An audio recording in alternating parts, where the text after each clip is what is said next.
Assalamualaikum warahmatullahi wabarakatuh. Salam sejahtera untuk kita semua. Hari ini kita diskusi tentang konsumen Indonesia ya, gambaran tentang pangsa pasar di Indonesia di mata kuliah kewirausahaan. Terima kasih sudah bergabung dan kita menggunakan perspektif atau sudut pandang dari pemilik brand dalam rangka menjangkau konsumen potensial mereka dengan mengimplementasikan beberapa pendekatan. Yang pertama adalah mendefinisikan karakter konsumen potensial, kemudian memformulasikan strategi promosi dan strategi pemasaran atau marketing. Jadi pangsa pasar Indonesia secara mendasar mendefinisikan atau membagi kelompok konsumen berdasarkan status ekonomi sosial ya, yang sempat saya jelaskan di beberapa pertemuan yang lalu. Data yang saya gunakan kurang lebih masih sama. Jadi di sini ada klasifikasi sosioeconomic status yang dibagi per level ini berdasarkan pemasukan tiap bulan dari masing-masing konsumen. Jadi makin tinggi pemasukannya maka makin tinggi status sosial ekonominya. Di samping membagi atau mengklasifikasi berdasarkan pendapatan, SES ini juga dibagi berdasarkan pengeluaran yang dilakukan setiap bulan ya, jumlah pengeluaran setiap bulan, pengeluaran konsumtif. Agak berbeda dengan yang tadi, ini hasil riset dari AC Nielsen bekerja sama dengan Atmosphere, salah satu digital agency di tahun 2016 yang mungkin angkanya sekarang sudah berubah ya Mbak Mas, tapi nggak masalah. Karena di sini kita bicara tentang pembagian konsumen secara umum, itu dibagi berdasarkan pengeluaran per bulan. Nah, pengeluaran per bulan ini juga biasanya punya implikasi terhadap latar belakang pendidikan dan pekerjaan. Nah, contoh konsumen yang berada di level A ini punya pengeluaran per bulan lebih dari 3 juta. Latar belakang pendidikannya biasanya ya lulusan universitas, pekerjaan di upper management sebagai manajer. Sementara mereka yang ada di level B ini pengeluaran maksimal 3 juta per bulan, latar belakang pendidikan SMA dan universitas. Pegawai level menengah ini seperti supervisor atau kepala bidang ya. Kemudian di level C ini ada pegawai level pemula. Biasanya mereka berprofesi sebagai orang yang melayani customer atau bekerja di garis paling depan ya, frontliner, teller, customer service, kemudian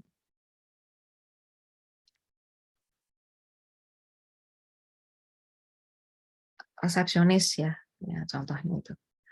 Sedangkan konsumen yang ada di level D ini adalah pekerja ahli atau pekerja yang mendapatkan sertifikasi karena telah mengikuti pelatihan khusus.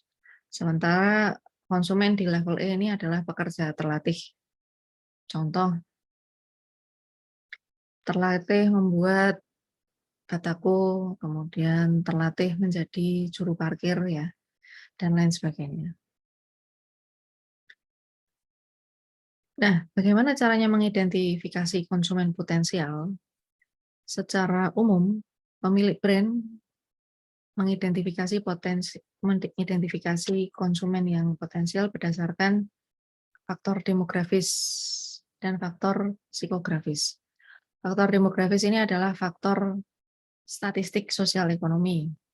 Jadi pembagian konsumen itu berdasarkan indikator yang sudah pasti, sudah rigid, sudah ditentukan. Seperti umur, ini ditentukan oleh angka, oleh akte lahir. Jenis kelamin ditentukan oleh indikator-indikator biologis yang ada di tubuh kita. Latar belakang pendidikan ditentukan oleh ijazah. Pendapatan ditentukan oleh slip gaji. Status perkawinan ditentukan sebagaimana tertulis di kartu tanda penduduk. Pekerjaan, agama, domisili pun saya rasa sama ya. Aspek yang kedua adalah psikografis yang menggambarkan konsumen secara psikologis. Ini mulai dari minat mereka, opini, bagaimana, tipe kepribadian, gaya hidup, ini termasuk preferensi produk yang dibelanjakan, kemudian kebiasaan belanja, dan tingkatan pada kelas sosial, apakah dia termasuk influencer atau termasuk follower. Bagaimana cara mengimplementasikannya? Ini ada, saya pakai data ini ya. Jadi ada Netflix. Di November 2019 lalu, Netflix ini punya pengguna paling besar di dunia, yaitu sejumlah 100.051 orang subscriber ya. Sementara Amazon Prime ini ada di posisi nomor 5. Saya akan membahas dua layanan streaming ini berdasarkan kategorisasi konsumen menurut mereka ya. Profil penonton Netflix ini biasanya ada di usia 18 sampai 50 tahun. Secara global, Netflix punya 5 tempat operasi ya, 5 divisi operasi yang mencakup kawasan utara Amerika, kemudian Eropa, Timur Tengah dan Afrika, Amerika Selatan, dan Asia Pasifik. Indonesia di Southeast Asia termasuk di Asia Pasifik. Profil penonton secara psikografis adalah mereka punya banyak waktu bersantai, termasuk kelas pekerja dan mereka butuh hiburan. Secara demografis mereka tinggal di kota besar dan secara demografis juga biasanya berprofesi sebagai pelajar atau mahasiswa, pekerja kantoran maupun pekerja lepas atau freelancer. Makanya tagline-nya ini lebih ringkas ya, lebih gaul, Netflix and chill. Sementara untuk Prime Video yang merupakan produk dari Amazon Prime, mereka mentarget penonton di usia 25 sampai 50 tahun. Meskipun 45% penontonnya berdasarkan hasil riset ini usianya dari 35 sampai 49 tahun. Agak beda dengan Netflix, Amazon Prime ini target penontonnya lebih ke penonton dewasa.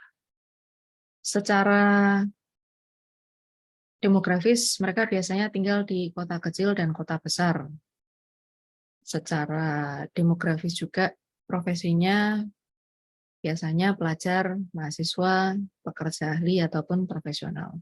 Secara psikografis, biasanya penonton Amazon Prime ini punya kepribadian yang easy going, tapi mereka juga punya target kerja, fokus, dan ambisius.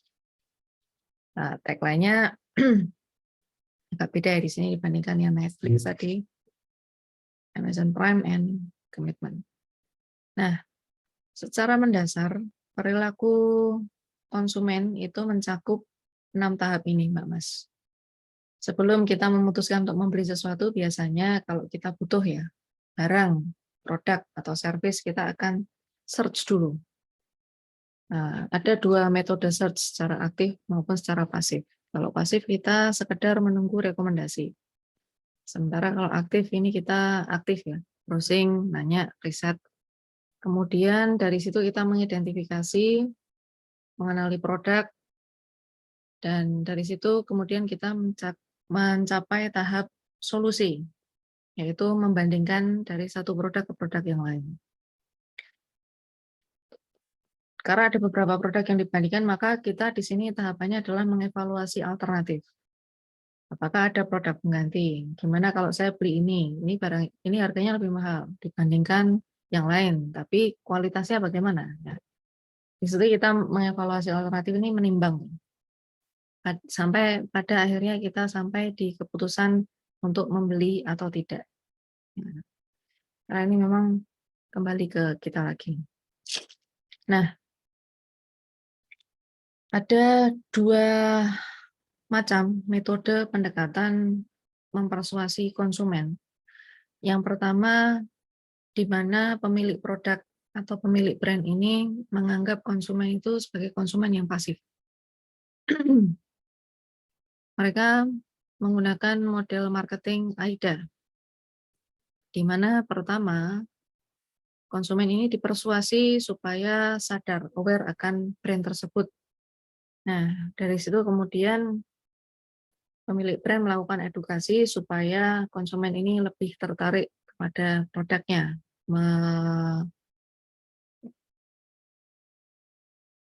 membujuk interest atau keinginan dari konsumen. Setelah konsumen ini menimbang pro dan kontra, kemudian mungkin lebih banyak pro-nya, lebih banyak positifnya dibanding negatifnya, maka konsumen ini sudah memiliki keterikatan emosional, desire untuk membeli yang akan diputuskan pada tahapan action, di mana konsumen memutuskan untuk membeli atau melakukan pembelian ulang. Tapi ada contohnya ini. Dari dua figur NBA ini, ada Michael Jordan dan James LeBron. Dua-duanya di-hire oleh Nike sebagai brand ambassador mereka. Ya, logo Nike. Kita sebagai konsumen alatan olahraga pasti sudah aware dengan logo yang satu ini. Nah, interest ini muncul ketika kita mengidolai salah satu dari kedua tokoh tersebut. Ada dua alternatif yang ditawarkan oleh Nike di sini. Air Jordan ini merek yang sudah sustainable di pasar dan sudah teruji kualitas dan ketahanan harganya. Bagi mereka yang ngefans dengan Michael Jordan pasti sudah sangat familiar dengan Air Jordan. Sementara di sini untuk menjangkau pangsa pasar yang baru, konsumen di usia yang lebih muda, tapi masih aware dengan legacy dari NBA, maka muncul MVP baru ya, MVP, Most Valuable Player baru, All-Star Championship, yaitu James LeBron, yang dia ada di Lakers. Karena mengidolai salah satu dari keduanya, maka pembeli sneakers Nike atau fans dari NBA ini sebelumnya sudah memiliki keterikatan emosional. Nike meluncing produk baru untuk menggantikan popularitas Air Jordan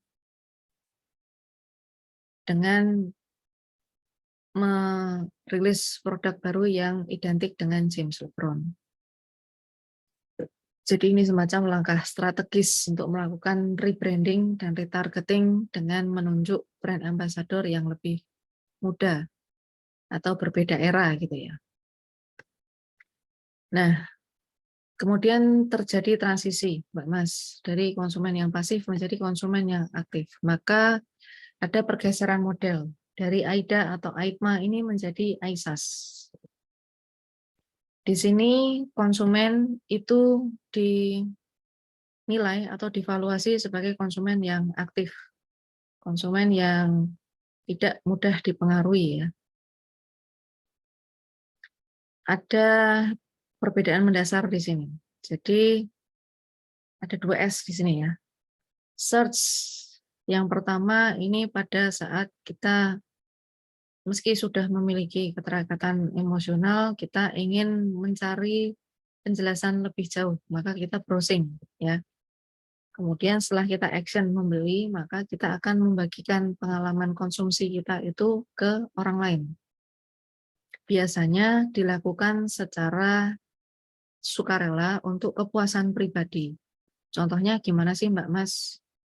Ini adalah konten di salah satu akun pribadi konsumen Facebook Starbucks yang secara sukarela mengupload salah satu produknya dan melakukan tag location di konten akun Instagram pribadinya. secara tidak sadar dia telah melakukan promosi untuk produk Starbucks dan brand Starbucks itu sendiri. Tapi untuk umpan baliknya apa, feedback-nya apa, dia bisa merasakan kepuasan pribadi ya. Sama dengan ini. Jadi posting ini tidak hanya posting kosong ya, tidak hanya posting yang meaningless atau tanpa tujuan, tapi untuk kepuasan pribadi meskipun secara tidak langsung si pemilik akun Instagram ini dia telah tanpa sadar atau secara sukarela melakukan promosi produk Starbucks dan promosi brand Starbucks secara gratis. Ada juga step atau tahapan atau strategi yang involuntary. Biasanya brand ini menunjuk endorser atau influencer dengan perjanjian bisnis. Seperti yang dilakukan Dian Sastro bersama suaminya yang upload di akun Instagram pribadinya ini untuk memberikan semacam persuasi ke followersnya di Instagram atau lingkungan pertemanannya di Instagram. Soft sell, promosi Sofitel Bali Nusa Dua. Jadi soft selling, bukan hard selling. Nah, sama seperti yang dilakukan oleh Awkarin, dia mengapresiasi hairstylist dan makeup artisnya dengan cara mention ke akun Instagram hairstylist dan makeup artisnya ya. Tapi dia juga melakukan soft sell di sini, yaitu dengan mendeskripsikan dress yang dia pakai. Tom Ford ya, salah satu fashion brand ternama dari Amerika kalau nggak salah. Jadi itu Mbak Mas yang bisa saya sampaikan hari ini. Eh, Mudah-mudahan kita bisa sharing lagi dengan topik yang lebih menarik. Terima kasih sudah join. Billahi taufik wal hidayah. Assalamualaikum warahmatullahi wabarakatuh. Salam sejahtera untuk kita semua.